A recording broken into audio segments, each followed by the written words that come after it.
আলহামদুলিল্লাহি নাহমাদুহু ওয়া নাস্তাঈনুহু ওয়া নাস্তাগফিরুহু ওয়া নাউযু বিল্লাহি মিন শুরুরি আনফুসিনা ওয়া মিন সাইয়্যাতি আমালিনা মান ইয়াহদিহিল্লাহু ফালা মুদিল্লা লাহু ওয়া মান ইউদ্লিলহু ফালা হাদিয়া লাহু ওয়া নাশহাদু আন লা ইলাহা ইল্লাল্লাহু ওয়াহদাহু লা শারীকা লাহু ওয়া নাশহাদু আন্না মুহাম্মাদান আবদুহু ওয়া রাসূলুহু।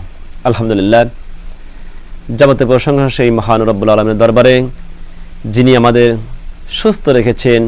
সেই মহান রব্বুল আলামিনের প্রতি আমরা শুকরিয়া জ্ঞাপন করে বলছি আলহামদুলিল্লাহ। লাখো কোটি দরুদ সালাম আমাদের নেতা বিশ্বনবী জনাবে মুহাম্মদুর রাসূলুল্লাহ সকলেই পড়ে নিচ্ছি সাল্লাল্লাহু আলাইহি ওয়াসাল্লাম।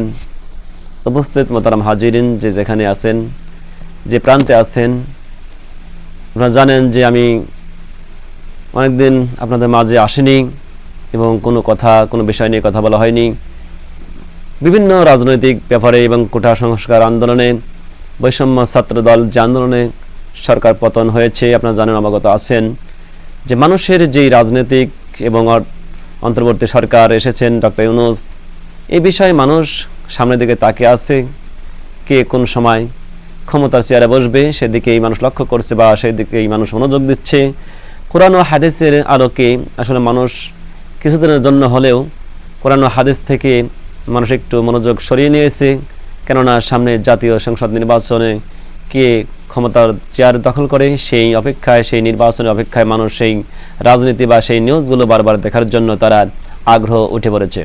আসুন আমি এ বিষয়ে কিছু কথা বলতে চাই এবং কোরআন ও হাদিস থেকে এবং দিন সম্পর্কে, যে দিন আমাদের কায়েমের জন্য বিশ্বনবী জনাবে মুহাম্মদ রাসূলুল্লাহ সাল্লাল্লাহু আলাইহি ওয়াসাল্লাম এবং সাহাবী কিরাম যারা এই দিনকে নিয়ে তারা প্রতিষ্ঠিত করার জন্য অনেক সাহাবী সে সময় জীবন দিয়েছেন এবং শহীদ হয়েছেন, সেই দিন সম্পর্কে আমরা জানি।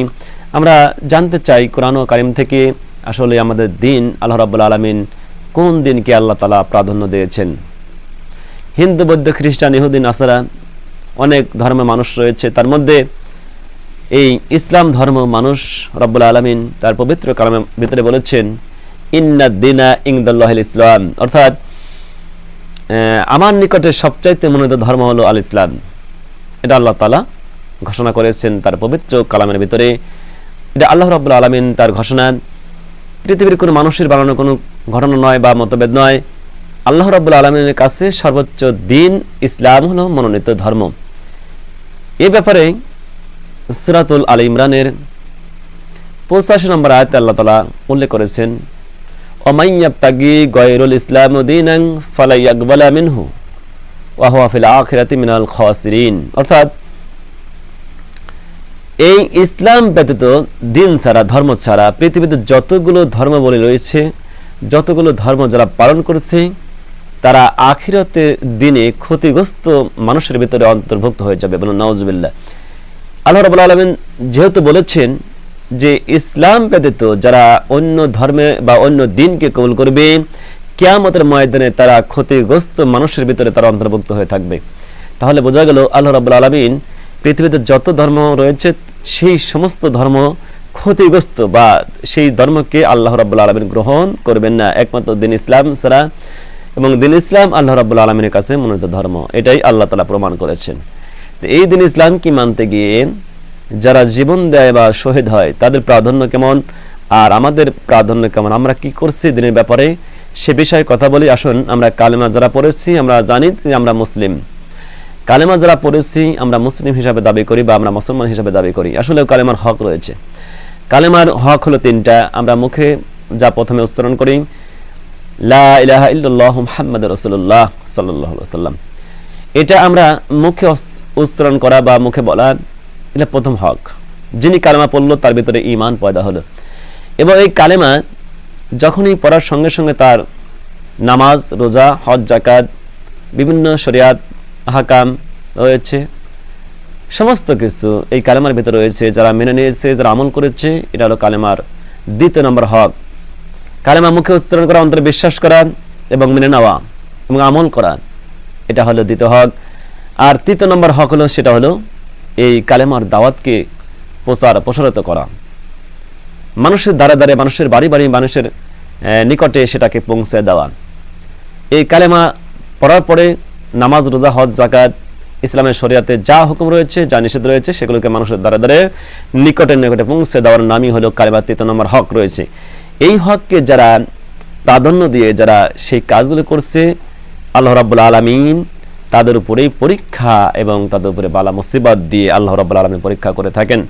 যেহেতু এই কালেমার দাওয়াত দিয়েছেন রাসূল কারীম সাল্লাল্লাহু আলাইহি ওয়াসাল্লাম, যখন 40 বছর আগে, তাই তিনি যখন দাওয়াত দেননি বা নবুয়ত পাননি, তখন সমস্ত মক্কাবাসীর কাছে তিনি আমিন ছিলেন এবং বিশ্বাসিত ছিলেন।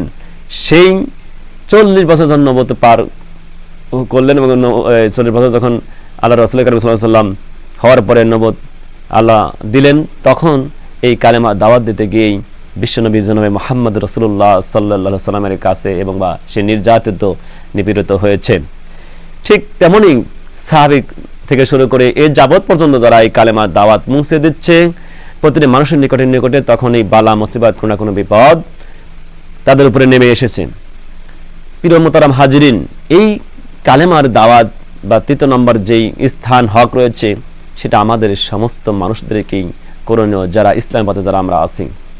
এর জন্য মুহতারাম হাজিরিন, এই দিনকে প্রতিষ্ঠিত করার জন্য যে সমস্ত সাহাবীরা জীবন দিয়েছেন, শহীদ হয়েছেন, আজও যারা এই দিনকে কায়েম করার জন্য, এই দিনকে আল্লাহর জমিনে প্রতিষ্ঠিত করার জন্য যারাই কাজ করছে, তাদের উপরেই নেমে এসেছে অনেক মুসিবত, বালা এবং তাদেরকে নির্যাতন এবং জীবন দিতে হচ্ছে।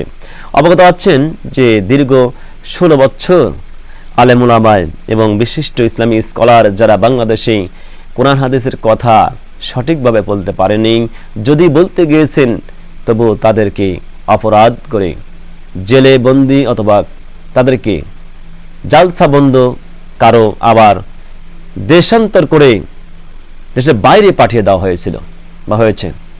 এরকম বিশিষ্ট আলেম ইসলামী স্কলার যারা আছেন, তাদেরকে কত বড় পরীক্ষায় আল্লাহ রাব্বুল আলামিন ফেলেছেন এবং অনেক মানুষই তারা জেল খেটে তারা আবার মুক্তি পেয়েছেন, অনেকেই এখনো বিপদের মধ্যে আছেন। আল্লাহ রাব্বুল আলামিন আমাদেরকে স্বস্তি দিয়েছেন এবং আশা দিয়েছেন এবং পুরোপুরি আমরা জানি যে আলেম সমাজ এখনো মুক্ত, এখন বর্তমানে মুক্ত। এরপরেও দেখা যায় আজকে আমরা যে আলেম সমাজ ভালোভাবে যে কোরআন হাদিসের কথা বলবো বা মানুষদেরকে আহ্বান করব, সেই পরিস্থিতি এখনো তৈরি হয়নি। প্রিয় মুহতারাম হাজিরিন, এই জন্য এই দিন প্রতিষ্ঠার কাজের জন্য আমাদেরকে অবশ্যই প্রচেষ্টা চালিয়ে যেতে হবে। আমরা প্রতিটি মুহূর্তে, প্রতিটি সময় এই আলেম সমাজ যারা আমরা আছি এই বাংলাদেশে, শুধু বাংলাদেশে নয়, পৃথিবীতে যত মুসলমান রাষ্ট্রে যারা আমরা বসবাস করছি, যত মানুষ ইসলামের পথে আছি, সবাইকে একত্রিত হয়ে কোনো একটা নেতাকে মেনে সমস্ত একত্রিত হয়ে এই দেশটাকে কোরআন ও হাদিসের এবং দিন কায়েমের পথে চেষ্টা বা প্রচেষ্টাকে আমাদেরকে চালিয়ে যেতে হবে। কেননা কেউ যদি মনে করি যে আমি ছোট হব না, আমার দায়িত্ব বা আমার ক্ষমতা আমি ঠিক রেখে, আমার নেতৃত্বকে ঠিক রেখে আমি কাজ করব, এই রকম মতভেদ যদি মনের মধ্যে বা চিন্তা চেতনা করি, তাহলে প্রত্যেকটি দলেরই একই অবস্থা হবে যে কেউ কখনো তার নেতৃত্ব বা সে কখনো তার ক্ষমতা যদি হাতছাড়া না করে, তাহলে কোনো দল একত্রিত হওয়া সম্ভব নয়। সুতরাং এই মুহূর্তে সবারই কাজ হলো সব দল মত নির্বিশেষে একত্রিত হয়ে এই পৃথিবী থেকে, এই পৃথিবী কোরআন ও হাদিসের আলোকে এবং এই দিন কায়েমের পথে সবাইকে একত্রিত হয়ে কাজ করতে হবে। প্রিয় মুহতারাম হাজরিন, আমরা জেনে নিলাম, আমরা জানি যে দিন কায়েমের জন্য যারা আল্লাহর পথে রয়েছেন তাদের অনেক পরীক্ষার মধ্যে এবং অনেক যন্ত্রণার মধ্যে বা তারা কষ্ট করেছে। আজকে আমরা জেনে নিলাম আসলেও আল্লাহ রাব্বুল আলামিন ইসলাম ব্যতীত যতগুলো ধর্ম রয়েছে তারা আখিরাতের ময়দানে তারা ক্ষতিগ্রস্তের মধ্যে তারা অন্তর্ভুক্ত হবে। একমাত্র তিনি ইসলাম হলো আল্লাহর কাছে মনোনীত ধর্ম, আল্লাহর কাছে আল্লাহর নিকটে সবচাইতে মনোনীত ধর্ম আল ইসলাম। ইসলামকে, এই দিনকে কায়েম করার জন্য সবাইকে একত্রিত হয়ে একজন বা নেতাকে অনুসরণ করে এই ইসলামের ধর্মকে আমাদেরকে নেতৃত্ব দিয়ে আমাদেরকে সামনে পথ আগাতে হবে। প্রিয় মোহতারাম হাজরিন, কথা বাড়িয়ে নয়, অন্য বিষয় নিয়ে অন্য সময় কথা হবে। আজকে এই পর্যন্তই। আমার আলাইনা ইল্লাল বালাগ ওয়া আখিরি দাওয়ানা আলহামদুলিল্লাহি রাব্বিল আলামিন।